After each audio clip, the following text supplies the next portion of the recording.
Hello, Rebel Scum. I'm Bryan. I'm Bryan. And this is Bryan versus Bryan episode. Dang, what is it? 112, right? 12, yeah. It's got to be 112. 2. Andor. Remember that little spin-off movie that we just kind of threw in there? Did you like it? Well, you're getting more of it. Remember, it was like the only critically successful thing we put out with Disney.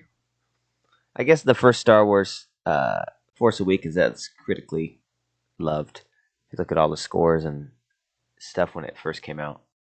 But that critically, and this, they're all. I mean, Last Jedi, Force Awakens, Rogue One, they're all critically acclaimed. I think Rise of Skywalker was the first one. It was like I think it's like 50s right now. But all the other ones, I think Last Jedi is 92. Force Awakens, I think, is also in the 90s. I think Rogue One's in the 80s. well, yeah, I mean critically and with the fandom. Yeah. Rogue One for sure. Yeah. Because Last Jedi didn't perform at the box office as well as they hoped. Yeah. But then, of course, Rise of Skywalker was just, bombasted by everybody. Mm-hmm. So, Andor, I don't know, man. This is strange that this guy gets a 12-episode series, yet Obi-Wan gets 8. Mandalorian gets 8.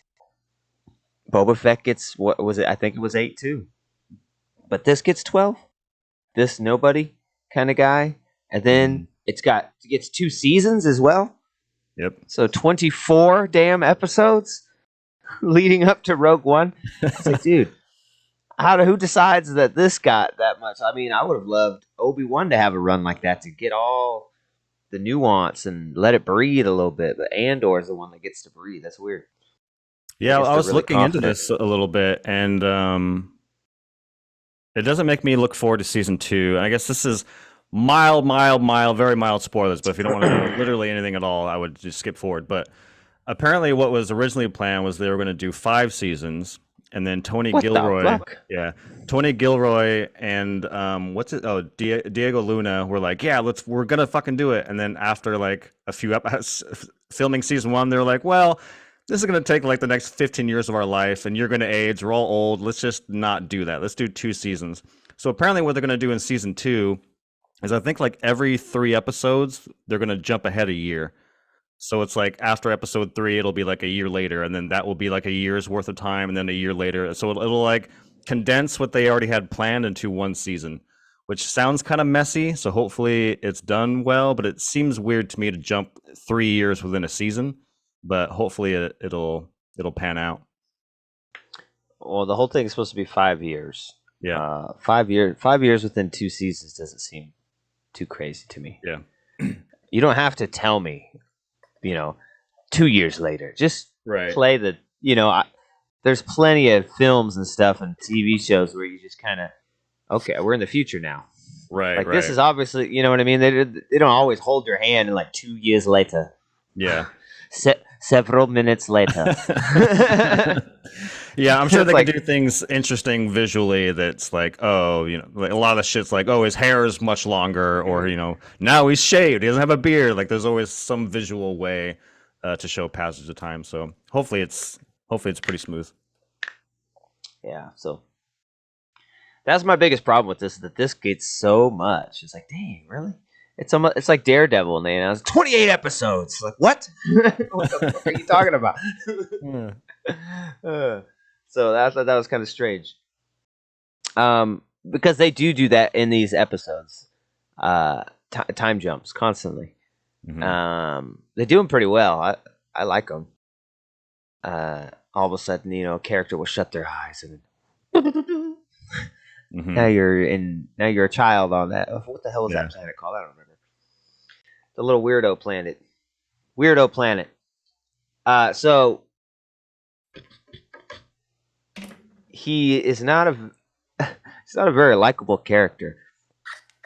Right off the bat, he's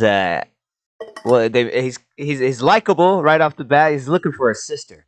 Oh, that's nice. And some flashbacks of his little sister and their little frickin' wildlings in the woods on some planet. I was like, that was kind of interesting because we've never seen kind of a culture like that. It's always been like a Yeah. futurish culture, but it was still kind of strange. Like, No subtitles too. What I kind of yeah, love. they don't subtitle nothing. I love when they finally see some people and you get. I thought their weapons were like bludgeoning weapons, but they're just shitty blow darts. Yeah. Like this, they're he's got 100 blow darts in this guy, and he's like, yeah. There's like 20 blow darts. They just fucking lit his ass up. It was awesome. And he's just blasting more kid deaths. Yeah. And that reminds me, in this, they kind of made pistols or laser pistols seem meaty, didn't they? Yeah, yeah. In Star Wars, it's always just kind of. In this, there's just like one pistol shot and you're fucking dead. Mm-hmm. Other Star Wars movies, you get shot 100 times. Like, oh, that was a close one. Like everyone's pistols, it's like set to stun or some shit. Yeah. But he's in this like dancing bar, you know how you do. It's like a brothel, maybe the first brothel in Star Wars. It's questionable, but maybe implied it's a brothel. It's a cuddle house. It's Disney. You just you pay for their company, not their body, Bryan. That's it. Some people are just lonely. Call that looking for a friend. Need a good cuddle. So he's in there looking for a sister, and there's these two. What the heck? I didn't understand quite. I didn't catch their name. The security force on this planet. What the heck? Yeah, some sort of corporation. Yeah. Yeah, I guess they're kind of like what they are is like private army for the Empire. I guess it's what it seemed like to me. Is the Empire can't be everywhere at once. Yeah. At this point, so because it's just the beginning of the Empire, right? It's just even before the rebels have started. So they have these little companies or these little outfits. They work for the Empire, and they are essentially the stormtroopers of the area, but they're not stormtroopers. So that was kind of cool to see that different. They're like top flight security of the world, Craig. and then there's two of them at the strip club brothel, whatever it is, because he's asking the girl about his sister. And they're like, hey, we were here first, pal. Get in line, eh? And then he says something, and then they're like, oh, you know, I'm an officer, right? He ain't laughing now, is he? And then I can't remember who says it, but like, yeah, and you're on duty, aren't you? Suppose the Empire wouldn't like you sitting in here, would they? And so they end up going outside, and they confront him, Andor again, Cassian. And I don't know what the fuck happens. It was quick. He hits the guy. He hits one of them, and then he falls. And then the other guy gets down. Oh my God, you killed him! Oh my God, you murderer! It happened so fast. I thought the guy pulled the gun and he just kind of did a Jackie Chan disarm, and then all of a sudden he's dead. I was like, what the fuck? I've seen this episode twice now because I watched it by myself and I liked it, and so I was like, hey Sarah, you gotta sit down and watch this thing. So I watched it again, and it does happen really quick. It's like the guy reaches in his pocket and Cassian's like, no, other one. And as he's kind of going behind him, he does like a little turnaround punch thing. And then simultaneously, the other guy pulls his gun out, and with a little shuffle, the other guy gets shot. So Andor does kill him, I guess, but it's an accident. It's like it wasn't meant to be. He wasn't. Wait a minute. So the other officer shot him? Fuck, now I'm not. Yeah, I mean, it happens so fast, but whatever the scuffle happens, that officer gets shot in that. I feel like he hit. Fight. Oh, the one who dies got shot. Yeah. I thought he hit his head on the wall. Oh, like, yeah. I thought he hit his head, and then the guy gets down there. All of a sudden, he's a hard ass the whole time, and now he's like blubbering. He's my friend. Well, please. It's the only one that would go to the strip club with me. And so he's no, it was an accident. I'll go back with you. No, I'll tell him. he tried to rob you. I saw him. Like, just it starts throwing him under the bus. And Andor killed that guy. Then he kind of looks at him and just brah, brah, brah. Just pops him in the face and leaves, man. And this will be the first of many murders performed by Cassian. Yes. So it's like, yeah, this guy gets 24 episodes, dog. He's out here murdering cats. Motherfuckers. Like what I do like though is that you know, when you see him in Rogue One, literally the first scene you see him in, he fucking murders somebody cold-bloodedly, like no shame, no remorse, just pop right in the back. A cripple too. And there's no hesitation. He's just like, this is who he is. And in this one, he does murder somebody, but it's so different. Like there's this great shot where he's walking down the alley, and the frame kind of holds on his face, and you see him, his eyes moving as they're like slowly approaching. You can see him like calculating what the fuck he's gonna do and his best choice to do, and then he does it. It doesn't go very well, and then he's got the guy at mercy, and again it kind of holds on his face, and he's like going through his options. He's like, well, you know, I have to fucking kill this guy because obviously he's gonna go back and tell, and I'm gonna be fucked. So either way, but it's just this. It's this in this scene where he kills somebody, he's thinking about it. He's more calculated. He's not cold blooded as he is in Rogue One. So it's like this journey of like, you know, eventually he will be a fucking cold-blooded murderer with no remorse. But in the early days, you know, it's a little different, a little more complicated. Yeah, and yeah, so he does that, and he's kind of in hiding or trying to lay low, and in his town. And then there's a sergeant guy that works for that space force, goes to what seems to be his superior. But I don't know because later on that's a good scene, and he's like, "But they were murdered. If this isn't something to stand for, then what is? What's the point of wearing the damn uniform?" Mm-hmm. And he's like, "Have you altered your uniform?" Maybe a little, little tailoring. I took the shoulders out a bit. He's like this fucking dumbass, fucking tailored. Everyone's just got a, just kind of a frumpy. His is all tight and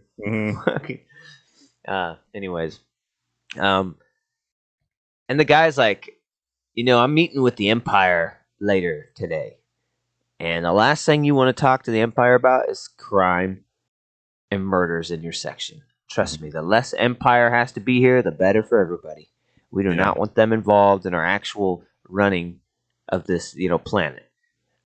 So I'm going to tell them everything's great. We don't need no help. And then he's like, but they were murdered. And he's like, but they were murdered. They picked a fight with the wrong human and they died. Mm-hmm. They were in a brothel on the clock. He starts going through all this shit. And I knew him. He was a terrible person. Yeah, and, I love that scene so much. That guy's performance is like fucking so perfect. The boss, he's just like nonchalant, like, oh, I knew the guy. He was a piece of shit. He didn't get murdered. He was at a fight. He's just like nonchalant about everything. I love that. Yeah, scene. I like how it's like, you're gonna go write up a report. You're gonna find a nice, convenient accident. Maybe they stopped a mugging. Nothing too crazy. Don't make people's hearts. Yeah. Yeah. Yeah. And then you never see that guy again, and this guy kind of takes it on himself to, I guess, get some justice. Yeah. Investigate it and get the warrant out for Cassius and all this. I was like, well, what happened to the other guy? I thought he was in charge. Mm-hmm. How come this guy just could bypass him? So I didn't quite understand that. And then we get into some like stuff of Andor's, I don't know what you'd call her, his fucking mom type figure who saved him as a kid. Mm-hmm. Right. Because they were in that village and they went out on their little hunt and because they saw a ship crash. It's like it was a Republic ship. So he's not only killed Empire people, he's killed Republic people too. So they're all out there in a Republic frigate, and that's when they shoot the guy with the 20 freaking darts, and the guy starts blasting people, and all the kids come up and kind of kill him. And then it's weird. I didn't understand, but he's in there and he sees his reflection. Maybe it's the first time he's ever seen his reflection. That's the vibe I got. Yeah. And he starts breaking. He starts breaking stuff. Everything's covered with a layer of plastic, like all the buttons and lights, conveniently, or glass or something. And so then that woman and her friend are what do you call that? Like scavenging or something. Yeah, scavenging. They're taking all the crap, and they hear that. I love the black dudes gets here. We should get out of here. What is that? It sounds like a fucking beast or something. And you don't know these two things are connected.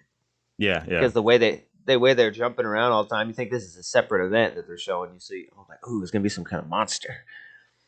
And no, it's a kid. And he's like, we need to go. We need to leave him. The fucking the Republic's gonna be here in a minute. He's like, they're gonna kill him. He killed a Republic officer. How do you know that? He's like, there's a well, blow darts are kind of a smoking gun there. And what do you think? He did it? Sitting there. Well, no, I think he says something about like they'll blame him and his tribe, like they're gonna hunt down his people, type of deal. Yeah. And but out of the way, they're gonna hunt them down if they're gonna find a body with blow darts. So it's a lose-lose whether they're gonna, So I don't know. Yeah. And what is? They introduced the droid B. I like B. B's one of the coolest new droids I've seen in a long time. I don't even know what the fuck kind of droid this is. It's like a square, and it's got pieces that can move articulatable, but then it can compact them, so it'd be just a square. And then it's got two little tracks that come out the side, and they're like tank treads. And he shows a lot of emotion, like being scared and stuff, and apprehensive. And he speaks, which is cool. And he has some kind of a memory problem. He has to charge a lot. Yeah, I like that. You tell a lie for me? Well, I don't know. You got enough juice to tell a lie? Yeah, it's like he has to have enough power to be able to access like certain systems, like lying. A droid can't normally do that. I have to have access to my full RAM. That's 2 lies, or whatever it is. Yeah. And then a little bit later, are you charging B? It's like, I don't know where he is. And then over the comm, B! Ooh. That was pretty good. So, yeah, that droid's really cool. And what I want to say about this droid, I think it's completely practical. It's what it looks like to me. Yeah. And a lot of this is. Mm-hmm. It looks completely practical.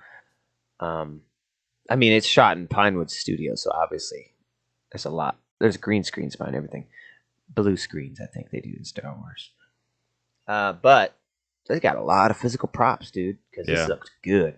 This looked really good. Very convincing. Even all the blue screen stuff, like, I'm not distracted by any of it. It's very well done. Like, having all the props in the foreground and background being special effects, like, you don't really think about it. It's really well done. Yeah, it all looks very real.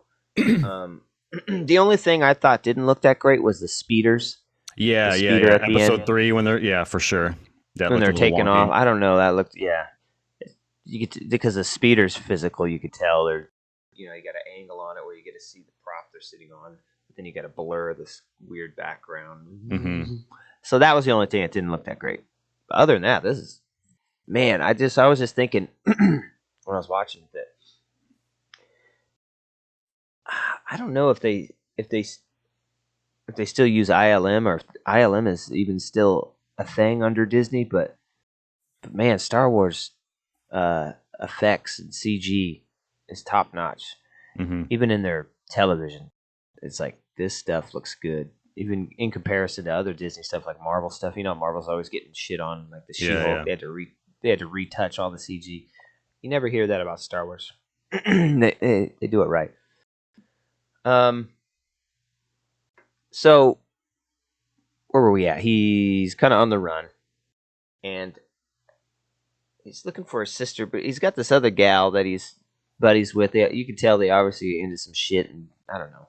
They do some kind of criminal-esque activities, it seems like.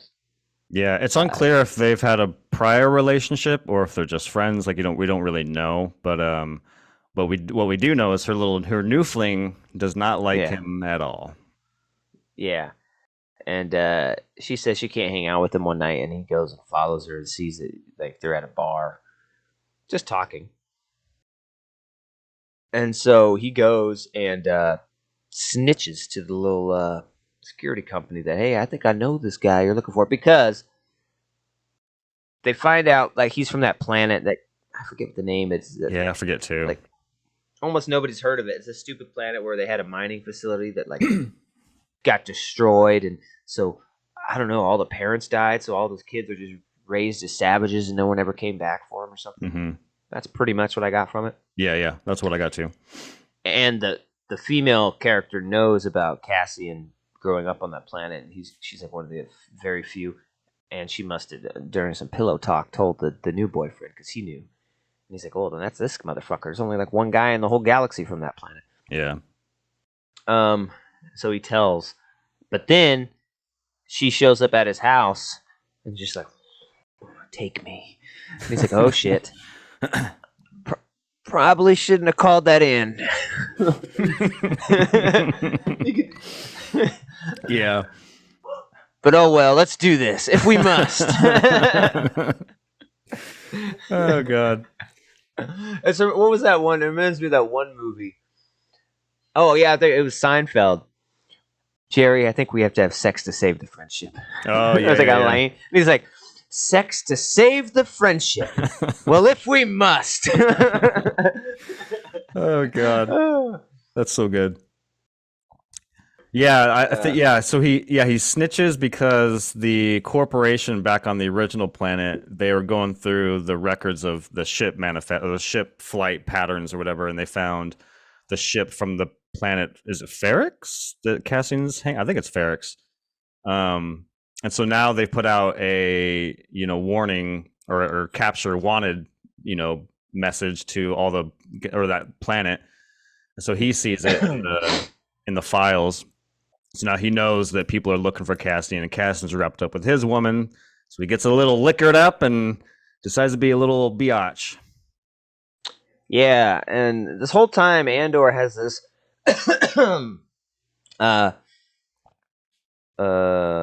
what's it called? Empire box. I don't even, what the hell is this thing? It's like a tracking device or something, because he does say at some point when he's doing the exchange, like, hey, you can track whatever empire, or some sort of tracking device. I thought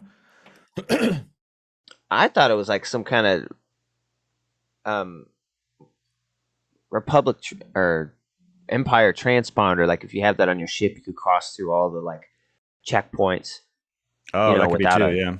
Yeah. Just undetected, and because it gives off the Empire thing. That's what I thought it was, but they never really quite get into it and why it was so important, why it was so rare. Mm-hmm. So the whole time he's trying to set up a buyer for that thing because to get the money to leave the planet, because he knows, I murdered someone. I think it's time to move on from this one. Yeah. Seems like this ain't the first time it's happened either. So. Yeah, they go through his rap sheet, and it was like, assault or destruction of company property or whatever. Sounds like he's a little bit of a troublemaker, this Andor. Yeah. It's like petty endangerment, shoplifting, malicious mischief. Streaking. See you in 10 years at your first parole hearing.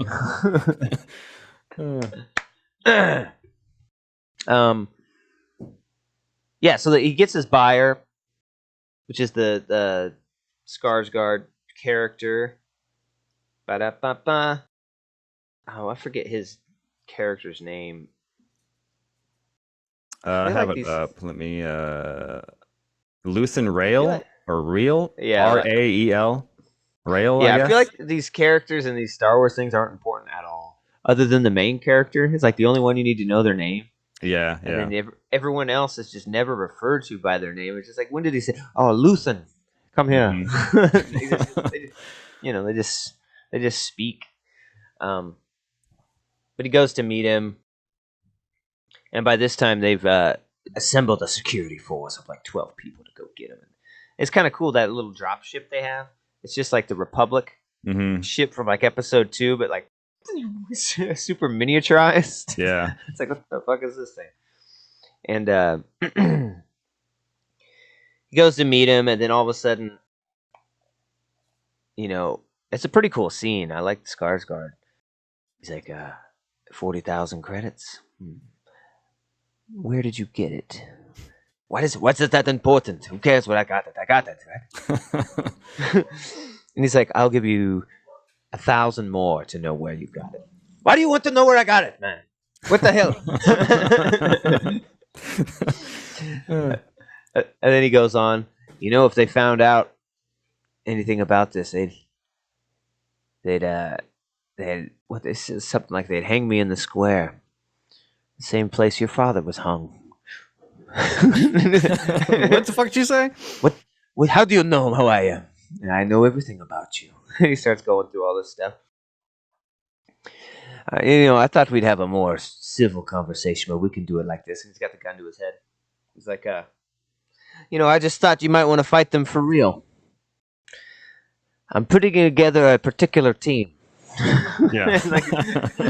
like this is the Basically. beginning of the rebellion. It's like the Yeah. Avengers.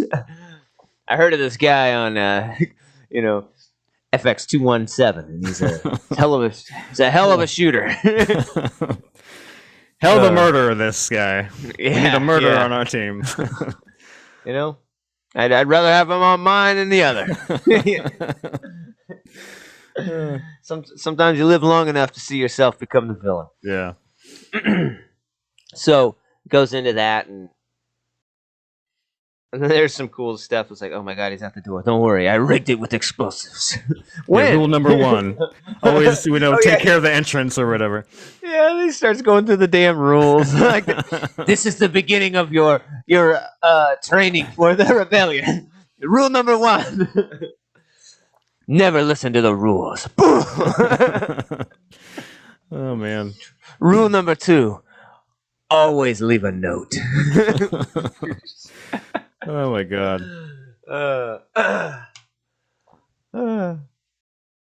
Well, we would have more bread if somebody would have left a note.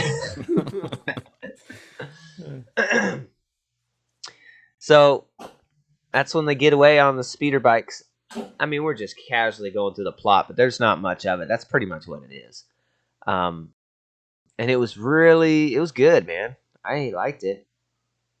We'll see how much I can like it for 24 episodes. I mean, Yeah. That's a lot of content you got to come up with. But we'll see. I hope we get some other appearances by people. That'd be kind of cool. I don't know. Bail Organa is always in these things. Yeah, right. Jimmy, what is his name? Jimmy Smits? Is Still that old guy? as fuck. Yeah. Getting too over this shit. Yeah. I'm sure we'll get Mom Mothra at some point. I mean, she was even in Rogue One, so I'm assuming she'll show up at some point.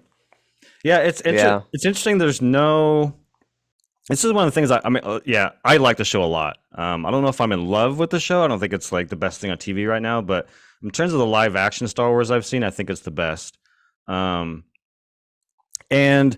it's interesting looking into it because Tony Gilroy is the writer of this, and he kind of fixed Rogue One as the story goes. As I was kind of researching it, like apparently, according to him, like that movie was in really bad shape, and he came in and rewrote and directed a lot of reshoots, and he got credited as a screenwriter, which you have to write like 50 pages, at least 50 pages of screenwriting to get a credit. So he came in and wrote a lot of it. And he's always been on the record of being like, I don't even really care about Star Wars. I don't care about fan service. I just want to tell a cool story, I guess. And it really shows in the show. I don't think there's a single, Star Wars iconography in either of these episodes. Oh no, there is the Tusken Raider doll thing. But other than that, there's no stormtroopers, there's no lightsabers, there's no force, there's no characters we recognize, there's no Tatooine. I mean, and I think that's to the show's credit. I mean, I've always kind of been like, I want something new and something different, and I think the show does deliver that in the sense of like we're getting, you know, a story of a new character, new places, and it's not relying on kind of our nostalgia, which is, you know, don't get me wrong, seeing iconic Star Wars stuff is always kind of fun and exciting, and it kind of turns you into a Leo meme pointing at the TV, and some of the stuff's kind of fun, but it does kind of detract from some of the storytelling. And I think this is really good. I'm very looking forward to seeing where this goes. Apparently, I mean, you know, this is going to take him to the rebellion. I'm assuming that Skarsgård is attached to the rebellion in some capacity. So I imagine that at some point we will get some of the classic Star Wars type stuff. I mean, I remember in the trailer, I'm pretty sure there's like somebody walking down a bridge or something, and a TIE fighter kind of flies over. So I think we're getting there. But yeah, I'm really looking forward to see where the show goes. I was very surprised by it. Yeah, I liked it a lot. Based on 3 episodes, I'm not going to give it the best live action Star Wars show. I think Mandalorian is still probably the top. I mean, it's got its lower moments, but man, that's a really cool, like Western lone warrior shogun type story. That's really cool, and it introduced this new character no one's ever heard of, and has already become iconic within the canon. Like Mando is pretty fucking awesome. And he's fucking Joel. Come on, man. You don't know what loss is. So, yeah. Based on the first 3 episode premiere, I enjoyed it. I think it looks great. I think it's going in some cool places. I'm going to give it a 7.9. Or 7.8. Nice. 7.8. I'm going 8.5. I really like the show. I like just everything that we see in the show is new and something different, and that's kind of what I've been wanting from Star Wars. Although, you know, the more I think about it, I think, you know, there's like a balance, right, of what we know as Star Wars, and then like I mean, this show seems to swing very heavily in the other way, which is like we're not going to show anything of Star Wars. Like you could probably change the title of the show and put it on Netflix, and you know, no one would know that it was Star Wars. So I think maybe they have swung a little too far in that direction. So it would be kind of cool to see some Star Wars stuff eventually, which I'm sure we will. I mean, again, we still have 9 more episodes to go. I'm sure we're going to get there. But in terms of a character I didn't really care about, I'm pretty sucked into this storyline. I want to see where it goes. Yeah, I thought it was pretty cool. I hate doing this weekly wait thing because that's going to be a long wait for 1 a week, and we got to get to 12. Yeah. Dang. I thought I read somewhere, don't quote me on this, but I thought I read somewhere they're gonna send them out 3 at a time, because apparently every 3 episodes is a new director, so like will be like little mini movies like this was. Don't quote me on that. I don't know if that's true. That would be cool. I mean, at least that's, you know, meeting halfway. It's like, all right, you're gonna throw 3 episodes every week. I'll dig that. But I don't know. I'll have to look into that. Let's hope so, because I saw it was going to be a weekly release after the first 3. No. Yeah. We'll be watching this till next year. Just have to come back to it in like 4 months and fuck it, let's do it. Watch it all. Yeah, pretty cool, man. 7.8, 8.5. Enjoyed it. Looking forward to where it goes. It is cool. I like how it's just set in the universe. You don't have to go too hard about the universe. Obviously, they're going to have to. It's about the rebellion. You're gonna get to that, eventually, we're getting there. Yeah, for sure. As of right now, it's like street level, and that's kind of cool. Yeah. Especially with no stormtroopers, and it's just like a Federation force or something. So yeah. Another thing I like about it is the writing, like the pacing of it. It really takes its time to the point where, like, after episode 1, I had so many questions. Like when he goes to the junkyard to talk to, is it Bix? I think it's Bix. And he's like, "Oh, I got this thing," and it has a certain name to it. I'm like, what the fuck is he even talking about? And I was like, did he pick that up? Is this something he grabbed from the 2 dead guys? Like, I had so many questions. Like, what the fuck is even happening? Call what guy? What do you guys even do? And over the course of 3, like, it really takes his time. And then as it kind of evolves, you're like, oh, he took that when he was a kid, and this is I mean, I guess we, you and I still don't know what it is, but at least we like over time we're kind of shown like all these things. So I like that the show takes its time and raises a lot of questions, but then kind of answers them pretty quickly. Yeah. Pretty cool. I was gonna say something about it. Yeah, I hope we get to see a little bit, a little bit more of that transition from the Republic to the Empire, and what that looks like as far as like for the people just living on planets and like not involved with it. Yeah, because that's a interesting subject to me that's never really been covered. What's that transition look like from the Republic to the Empire on like just basic people's lives? You know, right, just living right. throughout the galaxy. And I think we'll probably get some of that because that seems like it'd be necessary for the wanting to start a rebellion. So that'd be interesting to see. Yeah, you get like a kind of a kernel of it. I thought this was really fucking cool, which is that these these corporation guys show up on this planet to look for Cassie, and they have this warrant, and they kind of bust in the house, and then all the street people start banging on tools and stuff, and then like there's this really cool line of dialogue where like the two soldiers who are watching her in the house, she's like something about the sound, and they're like, "What is it?" And she's like, "It's a reckoning." And they're like, "You don't want to know what happens, or you'll really be scared when it stops." Like, what happens when it stops? I don't know. There's just like cool tension moment with all the citizens. I thought that was kind of fun. Yeah. All right. Yeah, go check it out. 7.8, 8.5. We enjoyed it. Thanks for joining us. We appreciate it. As always, check us out on Spotify and Apple Music. And as always, here on YouTube. We appreciate you coming by. And until the next piece, we'll have to say peace. Peace.